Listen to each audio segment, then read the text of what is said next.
हम प्रीलिम से शुरू करते हैं, है ना?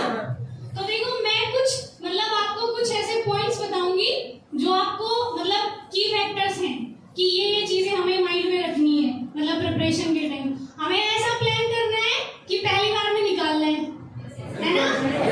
तो रिजल्ट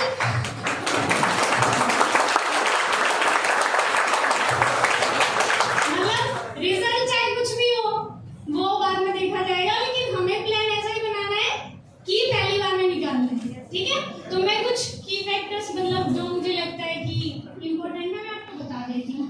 देखो सबसे पहले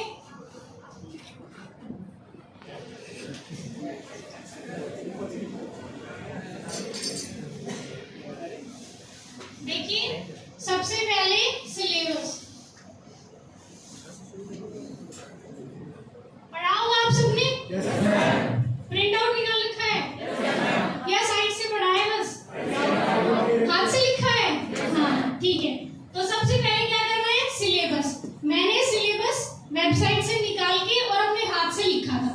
जो भी A4 शीट्स पेपर आते हैं आप सिलेबस को अपने हाथ से लिखेंगे, क्योंकि जब हम लिखते हैं तो थोड़ा सा दिमाग में जाता है। जैसे जो भी सिलेबस है मतलब पूरी प्रिपरेशन के दौरान सिलेबस आपके पास होना चाहिए। आप एज प्रीवियस ईयर क्वेश्चंस पढ़ रहे हैं, आप मेंस की आंसर राइटिंग कर रहे हैं, प्रीलिम्स के सॉल्व कर रहे हैं, कुछ भी कर रहे हैं, या आप अपना रिवीजन कर रहे हैं या आप अपनी पढ़ाई कर रहे हैं, सिलेबस हमेशा आपके दिमाग में होना चाहिए। मतलब कुछ कुछ तो आपको याद होना चाहिए। जैसे GS3 का फर्स्ट संसाधन विकास अर्थव्यवस्था, ये सब मतलब आपको याद हो जाना चाहिए एकदम। तो सिलेबस सबसे मेन है। सबसे पहले आपके पास सिलेबस अपनी राइटिंग में होना चाहिए, ठीक है? आप सब अपनी राइटिंग में सिलेबस लिखेंगे। उसके बाद दूसरा मुझे लगता है प्रीवियस ईयर क्वेश्चन पेपर्स, ठीक है? मतलब 2014 से लेके और अब तक, 2014 से लेके अब तक जितने भी मतलब हमारे मेंस के क्वेश्चन पेपर्स हैं, मैंने क्या किया था? देखो GS4 का तो हम लिख नहीं सकते क्योंकि उसमें केस स्टडी है तो हम हाथ से नहीं लिख सकते, लेकिन GS1, 2, 3 मतलब मैक्सिमम आपको 2 से 3 घंटे लगेंगे कि आप उसको लिखेंगे अपने हाथ से। लेकिन जब आप लिखेंगे तो आपको एक पैटर्न पता चल जाएगा कि ऐसे ऐसे UPSC क्वेश्चन पूछता है। पहले आपके पास सिलेबस है, उसके बाद आपके पास क्वेश्चन पेपर है, तो आपको पता चल जाएगा कि ये वाला सिलेबस है और इसमें से UPSC ऐसे क्वेश्चंस फ्रेम करता है, ठीक है?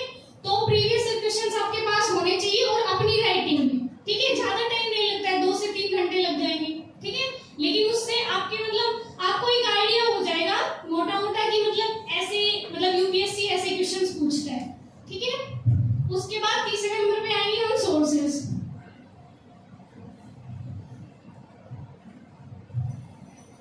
सोर्स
जैसे इंपॉर्टेंट टॉपिक्स जो चल रहे हैं उस पे, तो उसके लिए मुझे लगता है आकाशवाणी पे जो आता है मतलब वो थोड़ा सा सुन लेंगे तो मुझे लगता है बेनिफिशियल है, ठीक है।